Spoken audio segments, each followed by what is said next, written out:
खंडणीद्वारे मिळालेला शारीरिक आशीर्वाद हा आजचा आपला विषय आहे आणि सध्या आपण आपले वतन मिळवून घेणे ही संदेश मालिका ऐकत आहोत। आजचा विषय आहे खंडणीद्वारे शारीरिक आशीर्वाद। ह्या मालिकेत आपण प्रभू येशूने त्याच्या खंडणीच्या द्वारे कोणकोणते आशीर्वाद, कोणतं वतन आपल्यासाठी उपलब्ध करून दिलेलं आहे आणि ते आपण कसं मिळवायचं याविषयी बोलत आहोत। आणि आज आपण पाहू की कोणते शारीरिक आशीर्वाद किंवा फायदे आपल्याला प्रभू येशूच्या मरणाच्या द्वारे आज आपल्याला उपलब्ध झालेले आहेत। अनुवादाचं पुस्तकाचा 28व्या अध्यायामध्ये जर आपण वाचलं तर ह्या अध्यायात आशीर्वाद आणि शाप यांची यादी आहे। त्याचं कारण देखील सांगितलेलं आहे की जर आपण देवाची वाणी ऐकली आणि आज्ञापालन केलं तर हे आशीर्वाद आपल्याला प्राप्त होतील, वचन 1 आणि 2। आणि त्या उलट जर आपण देवाची वाणी ऐकली नाही, वचन 15, तर सर्व शाप हे ओढवतील। म्हणजे शाप आणि आशीर्वाद येण्याचे, दोन्ही गोष्टी येण्याचं कारण म्हणजे देवाची वाणी ऐकणं ह्याच्यावर अवलंबून आहे। आपण देवाचं ऐकतो की नाही, त्याचं आज्ञापालन करतो की नाही। आणि हे तत्त्व संपूर्ण शास्त्रात आपल्याला आढळतं, संपूर्ण शास्त्रात आपल्याला पाहायला मिळतं की जर आपण देवाचं ऐकलं तर त्याचे आशीर्वाद आपल्याला मिळतात, जर नाही ऐकलं तर शाप आपल्यावर ओढवतात। पण त्याची वाणी ऐकल्याशिवाय आपल्याला आपण काय आज्ञा पाळायच्या हे कळत नाही आणि म्हणून वाणी ऐकणं हे गरजेचं आहे। आणि वाणी ऐकण्यासाठी किंवा त्याचा आवाज ऐकण्यासाठी आपण त्याच्या जवळ असलं पाहिजे। जर एखाद्या व्यक्तीच्या आपण जवळ असलो तर आपल्याला त्यांचा आवाज स्पष्ट ऐकू येतो, पण जर लांब असलो तर ऐकू येत नाही। म्हणजे देवाच्या जवळ जर असलो तरच आपल्याला त्याची वाणी ऐकू येऊ शकेल। म्हणूनच योहान शुभवर्तमानाच्या 10व्या अध्यायात प्रभू येशूने असं म्हटलं की माझी मेंढरं माझी वाणी ऐकतात, ते मला ओळखतात आणि ते माझ्या मागे येतात, मी त्यांना ओळखतो। योहान 10 आणि 27। म्हणजे त्याचे मेंढरं कोण की जे त्याची वाणी ऐकतात आणि त्याच्या मागे चालतात, ते खरे प्रभू येशूचे मेंढरं। म्हणजे जर कोणी त्याची वाणी ऐकत नाही आणि त्याच्या मागे चालत नाही तर तो प्रभू येशूचा मेंढरं होऊ शकत नाही। तर पहिली गोष्ट अनुवाद 28 वरून आपल्याला समजते की जर देवाचं ऐकलं नाही तर शारीरिक शाप आपल्याला ओढवतात। कालच्या संदेशात आपण कोणते आत्मिक आशीर्वाद आणि आत्मिक शाप आपल्याला मिळतात ते पाहिलं। आज कोणते शारीरिक शाप आणि शारीरिक आशीर्वाद ओढवतात हे आपण पाहूया। आज अनेक देवाचे लोक, सेवक, विश्वासणारे वेगवेगळ्या आजाराने ग्रस्त आहेत। अनेकांनी त्यांच्यासाठी प्रार्थना केलेल्या आहेत, त्यांनी स्वतः विश्वास धरलेला आहे, पण तरीही तो आजार बरा होत नाही। आणि यामुळे त्यांना आणि इतरांना असा प्रश्न पडतो की असं का, देवाने असं का केलं किंवा का होऊ दिलं। जे विश्वास ठेवणारे नाहीत, देवाकडे वळलेले नाहीत, त्यांना असं वाटतं की हे जर बरं होत नाही तर आम्ही कसं काय विश्वास ठेवणार, देव आम्हाला कसं बरं करणार, आणि त्यामुळे अनेक जण अडखळतात। आज आपण पाहू की कोणते शारीरिक शाप आपल्यावर ओढवतात जर आपण देवाची वाणी ऐकलं नाही तर। कारण ह्या सर्व गोष्टी, हे सर्व आशीर्वाद देवाच्या लोकांसाठी आहेत। अनुवादाचा पुस्तकाचा 28वा अध्याय वचनं 2 ते 15 मध्ये आशीर्वादांची यादी आहे आणि वचनं 15 ते शेवटच्या वचनापर्यंत शापाची यादी आहे। आणि याच्यामध्ये आत्मिक, शारीरिक, आर्थिक, भौतिक सर्व प्रकारचे शाप आणि सर्व प्रकारचे आशीर्वाद आहेत। त्यापैकी आज आपण शारीरिक पाहत आहोत। 21वा वचन बघा, जो देश वतन करून घ्यावयास तू जात आहेस तेथे तू समूळ नष्ट होईपर्यंत मरी तुला बिलगून राहील असे परमेश्वर करील। मरी हा शब्द लक्षात घ्या। आणि आज आपल्याला माहीत आहे की संपूर्ण जगभर, देशावर, आपल्यावर एक मरी आलेली आहे, कोरोना नावाची। आणि परमेश्वर सांगतो की जर तू माझी वाणी ऐकणार नाहीस तर मरी तुला गाठील, बिलगून राहील असे परमेश्वर करेल। म्हणजे परमेश्वर होऊ देईल। देव असं होऊ देतं का? हो। जर आपण त्याचं ऐकलं नाही, बंडखोरी केली, त्याच्या विरुद्ध चाललो, तर काही गोष्टी, काही आजार देव स्वतः होऊ देत असतो, असं शास्त्र शिकवतं. म्हणजे मरी हा शाप आहे. म्हणजे शारीरिक आजार हे आशीर्वाद नसून शाप आहेत. वचन 22 बघा. क्षयरोग, ज्वर, दाह, जळजळाट, तलवार, झळई, भेरड यांच्याऐवजी परमेश्वर तुझा संहार करील आणि तुझा समूळ नाश होईपर्यंत ही तुझा इच्छा पुरवतील. या ठिकाणी देखील वेगवेगळ्या आजारांचा उल्लेख आहे. ज्वर, ताप, जळजळ वगैरे. पुढे वचन 27 मध्ये बघा. वचन 27. परमेश्वर तुला मिसर देशातले गळवे, मूळव्याध, खवडे व खरूज यांची अशी पीडा लावील की तू बरा व्हायचा नाहीस. या ठिकाणी देखील काही आजारांचा उल्लेख आहे. गळवे, मूळव्याध, खवडे आणि खरूज. म्हणजे हे आजार हे शाप आहेत. आता काही आजारांचे कारण शारीरिक असतात, परंतु काही आजार हे देवाचा शाप असतात. आणि म्हणून कितीही ट्रीटमेंट घेतली तरी ते आजार बरे होत नाहीत. जोपर्यंत आपण पश्चाताप करून देवाची क्षमा मागत नाही, त्याच्याकडे वळत नाही तोपर्यंत. वचन 35 वचन बघा. इथे आणखी शारीरिक शाप सांगितलेले आहेत. परमेश्वर तुझ्या गुडघ्यांना, तंगड्यास किंबहुना तळव्यापासून मस्तकापर्यंत असाध्य फोड उत्पन्न करून तुला पीडा देईल. आज किती लोकांना गुडघ्यांचा त्रास आहे, कदाचित तुम्हाला असेल. किती लोकांना अशा प्रकारचे पायांचा त्रास आणि फोड, वेगवेगळ्या प्रकारचे ट्यूमर, ज्याला आजच्या मेडिकलच्या भाषेत म्हणता येईल. तर हे शाप आहेत असं शास्त्र शिकवतं. आणि मग वचन 59, अनुवाद 28 आणि वचन 59 बघा. परमेश्वर तुला व तुझ्या वंशजांना विलक्षण रोग लावील व दीर्घकाळ राहणाऱ्या व्याधी आणि दीर्घकाळ राहणारे विकार तुला जडतील. आज किती लोक, किती विश्वासणारे, किती देवाचे सेवक दीर्घकाळ आजाराने ग्रस्त आहेत. Prolong treatment. डॉक्टर सांगतात आयुष्यभर तुम्हाला ह्या गोळ्या घ्याव्या लागेल, आयुष्यभर तुम्हाला हा उपचार करावा लागेल. आणि म्हणून आयुष्यभर ते ट्रीटमेंट घेत आहे. परंतु हा आशीर्वाद नसून शाप आहे असं शास्त्र शिकवतं. पिढ्यानपिढ्याचे आजार, आयुष्यभरचे आजार हा आशीर्वाद नाही तर शाप आहे, हे 59व्या वचनात सांगितलेलं आहे. म्हणजे याच्यावरून आपल्याला दिसून येतं की कितीतरी देवाचे लोक आशीर्वाद उपभोगण्याच्या ऐवजी शाप भोगत आहेत. जरा विचार करा. आशीर्वादात चालण्याच्या ऐवजी शापाच्या अधीन झालेले आहेत. आणि याचे 2 प्रमुख कारणं आहेत असं मला वाटतं. पहिलं कारण, त्यांना माहीत नाही हे शाप आहेत म्हणून, त्यांना माहीत नसल्यामुळे. आणि दुसरं कारण की त्यांना जरी माहीत आहे की हे शाप आहेत, पण प्रभू येशू ख्रिस्ताने त्या शापापासून आपल्याला मुक्त करण्यासाठी काय केलं हे माहीत नाही म्हणून. म्हणजे पहिली गोष्ट ही, पहिलं कारण हे शाप आहेत हे माहीत नसतं, हे माहीत नसणं. आणि दुसरी गोष्ट, प्रभू येशूने शापातून मुक्त करण्यासाठी काय केलं हे माहीत नसणं. हे 2 कारणामुळे आपण शापाच्या अधीन असतो. वचन 60 आणि 61 आपण वाचू.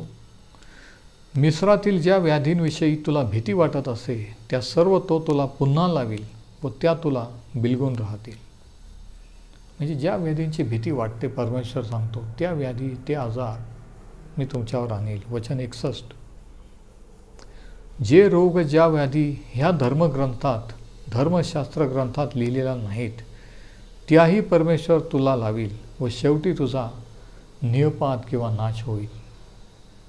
म्हणजे ह्या ज्या नियमशास्त्रात लिहिलेल्या आहेत ते आजार, ते शाप, आणि ह्याच्यात जे नाही लिहिलेले ते, म्हणजे कोणताही आजार, कोणताही शाप असा नाही. जे सर्व आहे ते सर्व काही परमेश्वर तुझ्यावर आणेल जर तू त्याची वाणी ऐकली नाहीस आणि त्याचं आज्ञापालन केलं नाही तर याच्यावर आपल्याला काय समजतं? हेच की प्रत्येक आजार हा आशीर्वाद नसून शाप आहे. आणि म्हणून प्रभू येशू आजार बरे करीत होता. जर आशीर्वाद असता तर त्याने त्यातून मुक्त केलं नसतं, पण दुखणे आजारातून त्याने लोकांना मुक्त केलं, बरं केलं आणि देवाची इच्छा दाखवून दिली की देवाची इच्छा बरं होणं ही आहे, आजारी राहणं नाही. यशायाने ह्याविषयी आपल्याला एक स्पष्ट असं चित्र दिलेलं आहे. यशायाचं पुस्तक याचा पहिला अध्याय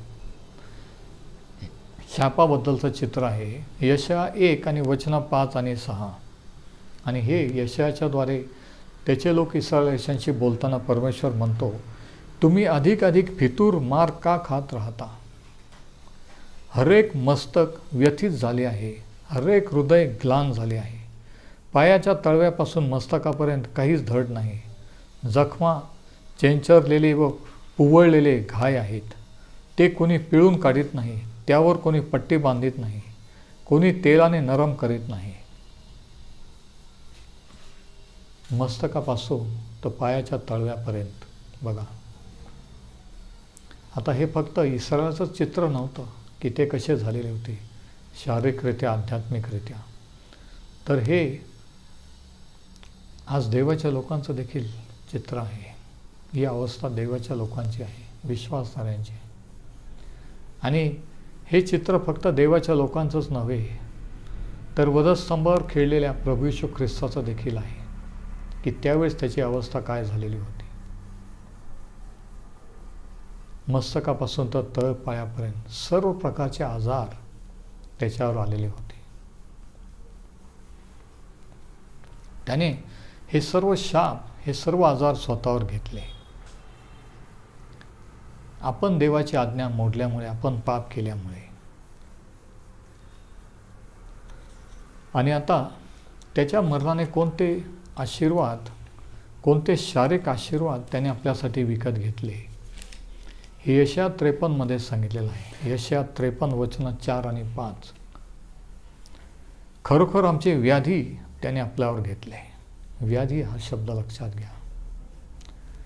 आमचे क्लेश त्याने वाहिले, दुःख किंवा दुखणे आजार, तरी त्यास ताडण केलेले, देवाने त्यावर प्रहार केलेले व त्याला पिडिलेले असे आम्ही त्याला लेखिले.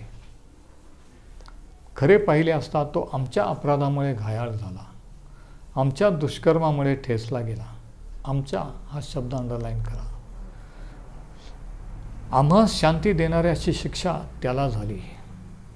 आणि आता ऐका, त्याला बसलेल्या फटक्यांनी आम्हाला आरोग्य प्राप्त झाले. या 2 वचनामध्ये प्रभू येशूने त्या वधस्तंभावर काय वाहिलं हे सांगितलेलं आहे. आपले अपराध आणि आपले दुष्कर्मच नव्हे, तर आपले व्याधी, आपले आजार त्याने त्या वधस्तंभावर वाहिले.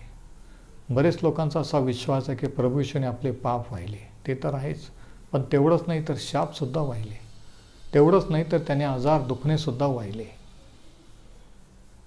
आणि म्हणून म्हटलेलं आहे की त्याला बसलेल्या फटक्याने आम्हाला आरोग्य प्राप्त झाले. म्हणजे आरोग्य हे त्याने त्याच्या वधस्तंभावर मरणाच्या द्वारे उपलब्ध केलं. आणि हे आरोग्य काही लोकांना वाटतं की आत्मिक आहे, परंतु ह्याच वचनाचा संदर्भ नव्या करारात ज्यावेळेस मत्ताईने दिला प्रभू येशूच्या सेवेविषयी सांगताना, त्यावेळेस त्यांनी ह्याच शास्त्रभागाचा आधार घेतलेला आहे. मत्ताईकृत शुभवर्तमान याचा 8वा अध्याय, याच्यामध्ये प्रभू येशूच्या सेवेविषयी सांगताना मत्ताई यशाया संदेश त्याने जे त्याच्याविषयी सांगितलं होतं की तो मसीहा काय करेल ते सांगितलेलं आहे. 16व्या वचनापासून आपण वाचू. मत्ताई 8 वचन 16 आणि 17.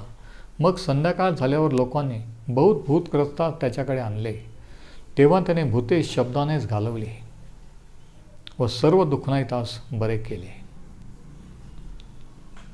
काही विश्वासणाऱ्यांचा असा विश्वास आहे की भूतं नाहीत. पण भूतं जर नाहीत तर प्रभू येशूने भूतं काढले हे जे शास्त्रात लिहिलेलं ते पण खोटं आहे, या असा त्याचा अर्थ होतो. पण जर शास्त्रात लिहिलेलं प्रभू येशूने भूतं काढले, यावरून आपण काय म्हणू शकतो की ते आहेत, म्हणूनच प्रभू येशूने ते काढले. म्हणजे बघा, अंधश्रद्धा किंवा अंधविश्वास, अर्धवटपणा किती घातक असतो. आणि तरी आपल्याला असं वाटतं की आपल्याला शास्त्र माहीत आहे. या ठिकाणी लिहिले की त्याने शब्दानेच भूते घालवली. त्याचा शब्द, त्याचं वचन हे पुरेसं आहे. आणि सर्व दुःखनाईतास बरे केले. सर्व हा शब्द महत्त्वाचा आहे. ही प्रभू येशूची सेवा हे तो करत होता, हे त्याने केलं. पण हे का केलं हे 17 वचनात मत्ताईने सांगितलेलं आहे. त्याने स्वतः आमचे विकार घेतले आणि आमचे रोग वाहिले. विकार आणि रोग हे शब्द अंडरलाईन करा. त्याने स्वतः आमचे विकार घेतले आणि आमचे रोग वाहिले, असे जे यशाया संदेष्टाच्या द्वारे सांगितले होते ते पूर्ण व्हावे म्हणून असे झाले. म्हणजे प्रभू येशूने भूतग्रस्तांना मुक्त केलं, शब्दाने भूते घालवली, सर्व दुःखनाईतांना बरं केलं. का केलं? यशाया संदेष्टाने जी भविष्यवाणी केली ती पूर्ण व्हावी. की त्या वधस्तंभावर गेल्यानंतर प्रभू येशू केवळ पाप आणि शापच नव्हे तर शारीरिक रोग आणि आजार दुखणे सुद्धा स्वतःवर घेईल. म्हणून प्रभू येशूने रोग बरे केले आणि आजही तो करतो. मत्तई हा यहुदी होता आणि म्हणून त्याला माहीत होतं की संदेष्टाच्या पुस्तकात आणि यशाया संदेष्टाने त्याच्याबद्दल काय सांगितलेलं आहे. आणि म्हणून प्रभू येशूने जे केलं ती यशाया संदेष्टाने केलेल्या भविष्यवाणीची पूर्तता होती. ती भविष्यवाणी पूर्ण झाली. प्रभू येशूने रोग्यांना बरं का केलं? सर्व दुःखनाईतांना बरं का केलं? कारण तो आपले दुखणे आणि आपले आजार, आपले शाप, दुखणे आजार जे शाप आहे ते वधस्तंभावर वाहणार होता, त्याच्यापासून मुक्त करणार होता, म्हणून त्याने बरं केलं. आणि म्हणून प्रभू येशूची सेवा ही फक्त वचन सांगणं, शिकवणंच नाही, तर आजारांसाठी प्रार्थना करणं, भूतग्रस्तांना प्रभू येशूच्या अधिकाराने त्या बंधनातून मुक्त करणं हा देखील प्रभू येशूच्या सेवेचा भाग आहे. योहान कृत शुभवर्तमान याचा 7वा अध्याय आणि याचं 27व्या वचनात काय म्हटलेलं आपण जरा पाहू. योहान 7 आणि वचन 27.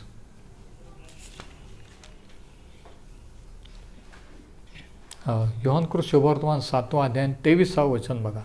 मोशाचे नियमशास्त्र मोडू नये म्हणून मनुष्याची सुनता शब्बात दिवशी होते, तर मग शब्बात दिवशी मनुष्याला सर्वांगी बरे केले, त्यामुळे तुम्ही माझ्यावर रागावलात काय? याची पार्श्वभूमी अशी आहे की शब्बात दिवशी प्रभू येशूने एका माणसाला बरं केलेलं होतं आणि धार्मिक नेते खुश होण्याऐवजी, देवाचा गौरव करण्याऐवजी प्रभू येशूवर रागावलेले होते, चिडलेले होते. आणि आजही धार्मिक नेते, पाळक लोक आजारांसाठी प्रार्थना करण्यावर रागवतात, चिडतात. ते म्हणतात आम्ही आमच्या चर्चमध्ये असं करत नाही, आम्ही या गोष्टीवर विश्वास ठेवत नाही, भूताखेता मानत नाही. जरा विचार करा कशा प्रकारची सेवा, कोणतं शास्त्र ते वाचतात. शास्त्रात दिले की प्रभू येशूने शब्दाने भूते घालवली, प्रभू येशूने शिष्यांना अधिकार दिला. आणि ह्या ठिकाणी हे लोक चिडलेले होते, त्यावेळेस प्रभू येशूने त्यांना उत्तर दिलं की मी शब्दात दिवशी एका मनुष्याला सर्वांगी बरे केले. सर्वांगी हा शब्द बघा, म्हणजे पूर्णपणे बरे केले.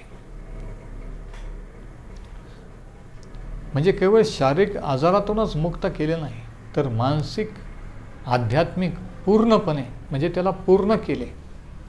तो म्हणतो म्हणून तुम्ही माझ्यावर रागावलेला आहात काय? प्रभू येशूने त्या माणसाला सर्वांगी बरं केलं आणि आजही तो सर्वांगी बरं करतो. तो फक्त आजारच बरं करत नाही तर पापाची क्षमाही करतो. फक्त पापाची क्षमा आणि आजारच बरं करत नाही, शापापासूनही मुक्त करतो. तेवढंच नाही तर सैतानाच्या बंधनातून, बाहेरच्या त्रासातूनही तो मुक्त करतो.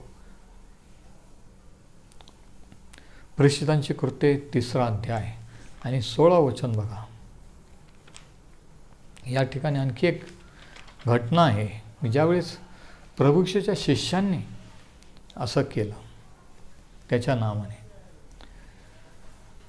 एका लंगड्या माणसाला, जो भिकारी होता, मंदिराच्या दारात बसलेला होता, त्याला त्यांनी बरं केलं. आणि लोकांना आश्चर्य वाटलं. त्यावेळेस त्यांनी काय सांगितलं बघा. प्रेषितांची कृत्ये याचा 3रा अध्याय 16 वचन.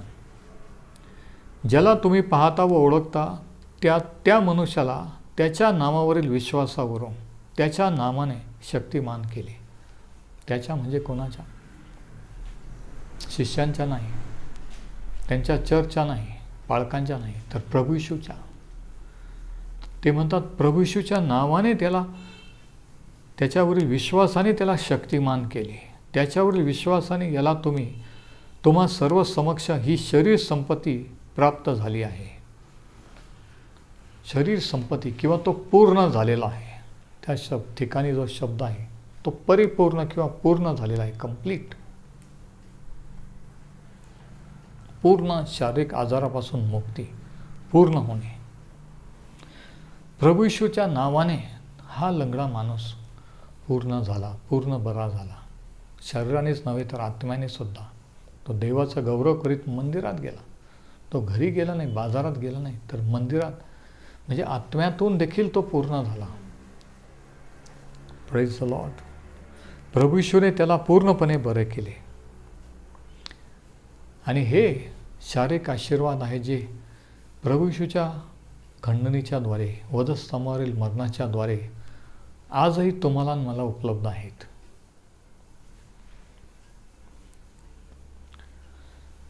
तुम्ही म्हणाल मग आपण डॉक्टरकडे जायचं नाही का? ट्रीटमेंट घ्यायची नाही का? औषध घ्यायचं नाही? आता काही चर्च, काही पाळक असं शिकवतात की जर आपण डॉक्टरकडे गेलो, औषध पाणी घेतलं म्हणजे आपला विश्वास कमी आहे, आपण घ्यायचे नाही. पण शास्त्र तसं शिकवत नाही. डॉक्टर आणि हॉस्पिटल हे बरं करण्यासाठी आहेत आणि बरं होणं ही देवाची इच्छा आहे. म्हणून मेडिकल सायन्स, डॉक्टर हे देखील देवाची योजनेप्रमाणे देवाची इच्छा पूर्ण करायला हातभार लावत आहे. आणि त्यांची मदत नाकारणं म्हणजे देवाविरुद्ध, वचनाविरुद्ध जाणं असं नाही आहे. लक्षात घ्या. कधी कधी फार अतिशयोक्ती होते. कधी कधी आपण एक टोकाला जातो आणि पडतो. काही जण विश्वास ठेवतात की चमत्कार तेव्हा होत होते, आज होत नाही आहेत. हे एक टोक. आणि दुसरं टोक असं की चमत्कार होतात म्हणून चमत्कारासाठीच विश्वास धरायचा, डॉक्टरकडे जायचं नाही, हे दुसरं टोक. पण दोन्ही टोकं, दोन्ही बाजू चुकीच्या आहेत. मध्ये जे आहे ते सत्य आहे की प्रभू येशूने त्याच्या मरणाच्याद्वारे शारीरिक आरोग्य उपलब्ध केलेलं आहे. त्याच्यावरील विश्वासाने, जसा विश्वास ठेवतो आपण की त्याने माझे पाप वाहिले, तसाच विश्वास ठेवला पाहिजे आजारी माणसाने की हा जो आजार जो मी भोगत आहे, हा आजार त्याने वाहिलेला आहे. आणि त्याने जर वाहिला तर मला वाहण्याची गरज नाही. त्याने जर तुमचे आजार वाहिले तर तुम्हाला वाहण्याची गरज नाही का? काही लोकांना पापांची क्षमा केली हे विश्वास ठेवणं सोपं वाटतं. पण आजार बरे त्याने स्वतःवर घेतलेले, आजारातून बरे केले हा विश्वास वाटत नाही आहे. परंतु शास्त्र शिकवतं की त्याच्या खंडणीच्या द्वारे प्रभू येशूने